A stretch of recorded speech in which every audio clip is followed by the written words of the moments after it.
chers étudiants, avec vous Soumaya Dlemi, professeure à la faculté des sciences juridiques, économiques et sociales de Casablanca. Je suis très heureuse de vous accompagner dans ces capsules vidéo pour pouvoir soutenir votre mémoire de fin d'études ou votre PFE. Nous sommes aujourd'hui à la 5e capsule. J'espère que vous avez vu et découvert les autres astuces, techniques et règles de base pour réussir pour les autres 4 vidéos, je l'espère vraiment. Et nous aurons bien sûr une aventure de 10 vidéos ensemble. Certains d'entre vous vont soutenir bientôt mi-juillet ou certains auront encore plus de temps pour arriver à septembre. Ces conseils sont pour vous.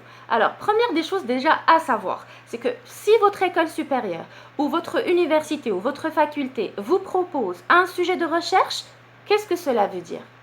Vous l'avez compris, il s'agit d'une invitation à une pédagogie active. On peut même parler de pédagogie axée sur la responsabilisation de l'étudiant. Donc, il s'agit, première des choses, d'une responsabilité.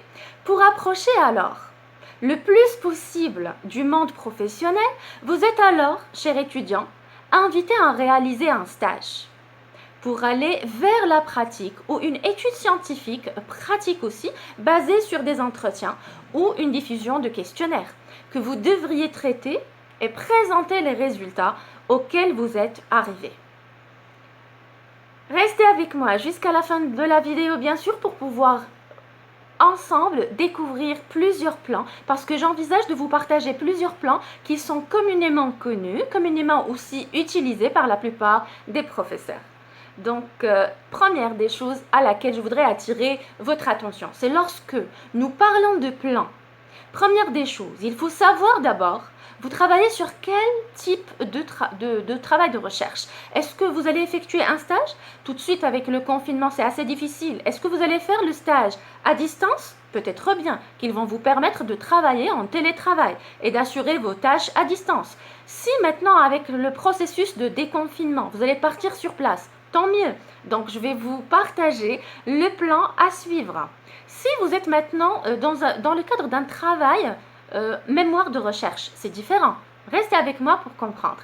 Synthèse d'ouvrage, peut-être bien, parce qu'il y a beaucoup de professeurs qui proposent des ouvrages et aux étudiants d'effectuer une synthèse. Peut-être qu'aussi, comme mon cas, avec mes étudiants, je propose un travail scientifique de recherche ou autre. Ça peut être même une mission en entreprise face à un client. En tout cas, la structure des mémoires de fin d'études diffère légèrement selon les programmes et disciplines. Bien sûr, il est donc très important de faire quelques recherches et bien sûr regarder vivement et discuter vivement avec votre encadrant, votre directeur de recherche, parce que c'est lui qui va vous évaluer personnellement.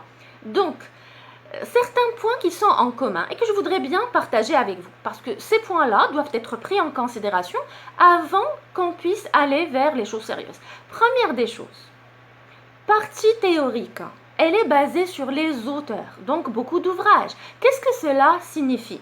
Ça veut dire mener une étude théorique qui va nous permettre de faire apparaître des solutions. Vous vous êtes posé une question, donc des solutions aux problèmes posés.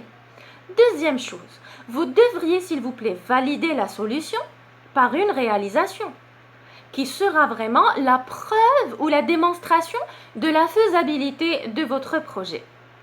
Troisième chose à connaître, choisir la problématique qui permet au mieux d'élargir votre champ de connaissances et bien sûr de vous approcher du monde professionnel.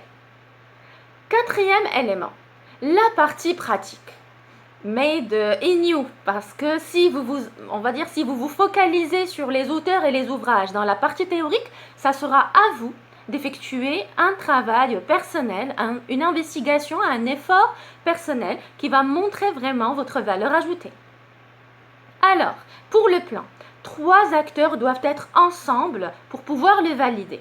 Votre encadrant à l'école supérieure ou votre encadrant à la faculté ou université, votre encadrant en entreprise, l'organisme donneur d'ordre du PFE, donc votre commanditaire au client, ça dépend, afin de répondre à une problématique, je le souligne bien, et qu'il sera bien sûr la mission de votre PFE, et il restera vous-même, parce que vous aussi, vous devriez accepter, valider par rapport à la faisabilité, par rapport aux enjeux, par rapport au timing, vous ne pouvez pas.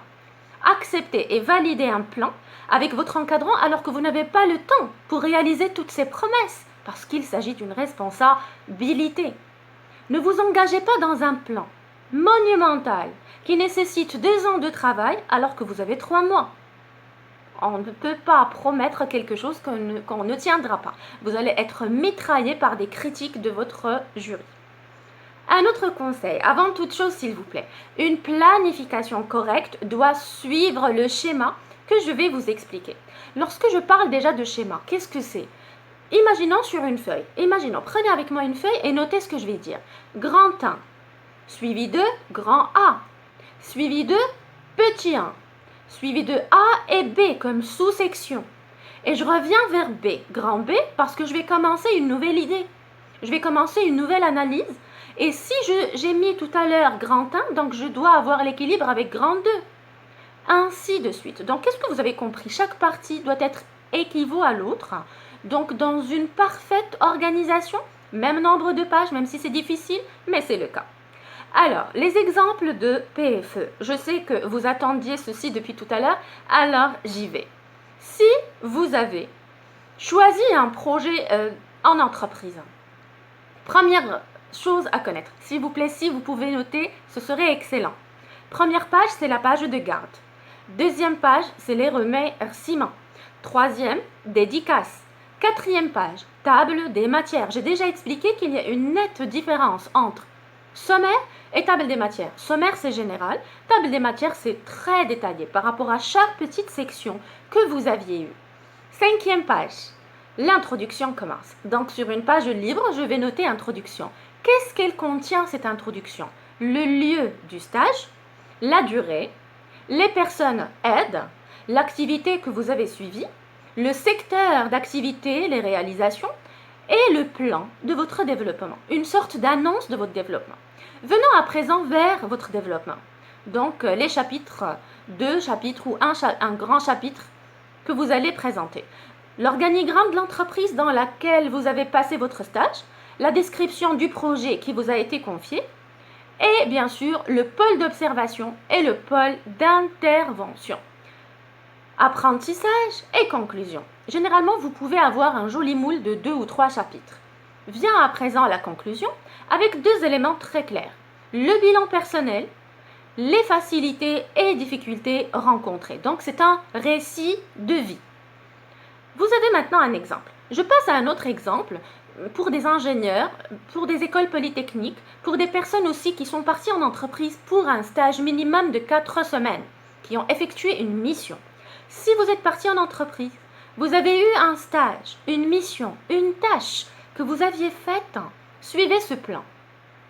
On va dire vraiment qu'il est presque excellent, mais souvent, il va démontrer les principaux éléments que recherche un jury. Bon, on ne va pas prétendre à l'excellence, mais il répond généralement aux exigences du jury. Alors, on y va ensemble. Remerciements, c'est la page 2. Et je commence toujours la pagination à la page 2. Il y a même certains jurys qui refusent ceci. Ils commencent la pagination à la page 6, donc ils ne comptent même pas les remerciements et la dédicace. Bon, remerciements, page 2. Dédicace, page 3. Introduction, page 4. La page suivante, entreprise d'accueil. Une page vide dans laquelle vous mettez entreprise d'accueil. C'est votre premier chapitre. Qu'est-ce que vous allez mettre à l'intérieur dans ce premier chapitre? Présentation de l'organisme d'accueil, organigramme, mission, défi, objectif, résultat, besoin en matière de technologie, par exemple si vous êtes imaginant dans les technologies d'information et de communication. Deuxième chapitre, cahier de charges fonctionnelles. Oui, nous sommes obligés quand même d'élaborer un cahier de charges. Qu'est-ce qu'il contient ce chapitre? Description du projet, besoins fonctionnels qui sont inhérents au projet. Troisième chapitre, solution. Qu'est-ce qu'il contient ce chapitre? L'analyse du projet, la conception du projet. Chapitre 4, technologie adoptée. Vous devez absolument examiner doucement, expliquer aussi au lecteur qu'est-ce que vous avez pu déployer comme effort. Donc, technologie adoptée. Vous allez expliquer ici les technologies que vous avez utilisées, les technologies que vous préconisez. Et bien sûr, je passe directement vers le dernier chapitre, c'est le chapitre 5, réalisation. Donc, c'est le couronnement, ce sont les résultats expérimentaux et les solutions. Vient à présent la conclusion, que j'ai déjà expliqué tout à l'heure, donc apprentissage, déduction. Et vous pourriez finir par une bibliographie, webographie, annexe, si vous en avez, bien sûr des documents que vous allez mettre, et même glossaire. C'est un petit dictionnaire qui contient tous les mots difficiles que vous avez pu utiliser et que vous allez expliquer doucement, avec chaque mot son explication. Alors, si vous suivez maintenant un projet de recherche, qu'est-ce qu'il faudrait faire? Première des choses, c'est une recherche scientifique, donc académique, à caractère académique. Je vous conseille 6 chapitres. Oui, je sais que c'est très très lent, mais c'est ce qu'il faut. Partie 1, c'est la partie théorique. Partie 2, c'est la partie pratique. Donc, 3 chapitres dans la partie 1, qui est la partie théorique. Chapitre 1, études conceptuelles. Chapitre 2, études problématiques. Et chapitre 3, études des variables qui existent par rapport aux variables explicatives et variables à expliquer. La partie 2, à votre avis, ça va être bien sûr soit questionnaire, soit entretien semi-directif, donc du quali ou du quanti. En tout cas, la partie pratique. Chapitre 4, la méthodologie que vous avez pu suivre. Chapitre 5, les résultats auxquels vous êtes arrivé. Et chapitre 6, synthèse et recommandations. Maintenant, si vous avez un mémoire, bien sûr, un mémoire, c'est assez différent. Et donc, vous commencerez déjà le développement par le chapitre qui parle, on va dire, généralement de la chose qui vous intéresse le plus. Donc, vous avez déjà opté pour les mots-clés, vous avez souligné les mots-clés, vous avez fait un état de l'art, une étude conceptuelle des mots-clés, et vous avez pu suivre le cheminement doucement. On va dire que le mémoire est assez différent de l'activité de recherche. Pour quelle raison? Parce que tout simplement, nous avons un chapitre avec des sous-parties et chaque chapitre va être lié avec une transition, avec une conclusion de chaque chapitre, avec bien sûr une étude beaucoup plus profonde, une étude beaucoup plus axée théorie. N'oublions pas bien sûr que si vous êtes bloqué, vous ne savez pas par où commencer, je vous conseille de vous inspirer. C'est-à-dire, utilisation de la plateforme e-book ScholarVox. L'objectif de cette formation-là, vous pourriez vous former à distance, c'est de vous amener à tirer le meilleur profit des fonctionnalités offertes par ScholarVox. Il y a aussi les bibliothèques numériques communautaires en ligne qui vont nous donner accès à plus de 52 000 livres électroniques dans tous les domaines du savoir. Utilisation de la base de données Web of Science. Je l'ai prononcé à la française, mais il y a quand même plus de 150 millions de publications qui sont issues des meilleurs actes de conférences, revues et ouvrages dans les sciences sociales, arts et humanités pour effectuer une recherche de pointure. Vous pourriez même utiliser des outils comme EndNote, ResearcherED, et ORCID. Pour quelle raison? Parce que ça va vous aider tout simplement à être dans, on va dire, surtout si vous êtes dans le cycle supérieur, à évaluer l'impact des revues dans le contexte ou dans leur domaine. Vous pourriez aussi, si vous êtes bloqué par rapport aux références bibliographiques, utiliser Zotero. Il va vraiment vous aider pour gérer vos références bibliographiques. C'est un logiciel de gestion des références gratuits et open source, donc libre d'accès. Il est très utile aussi par rapport aux rédactions de tout document de recherche. Bien sûr, inspirez-vous des thèses électroniques, des revues électroniques full text, et pourquoi ne pas même chercher dans les monographies, les comptes rendus de congrès scientifiques à comité de lecture. Donc vous remarquez qu'il y a une panoplie de sources, de bases de données, d'outils de recherche qui peuvent vous aider déjà à vous inspirer sur comment je vais créer ce sommaire, ce plan. Et bien sûr, vous validerez ce sommaire selon le timing. Ne partez pas vers, on va dire, la prétention ou le rêve parce que ça va être difficile d'accès, surtout en peu de temps qui vous reste.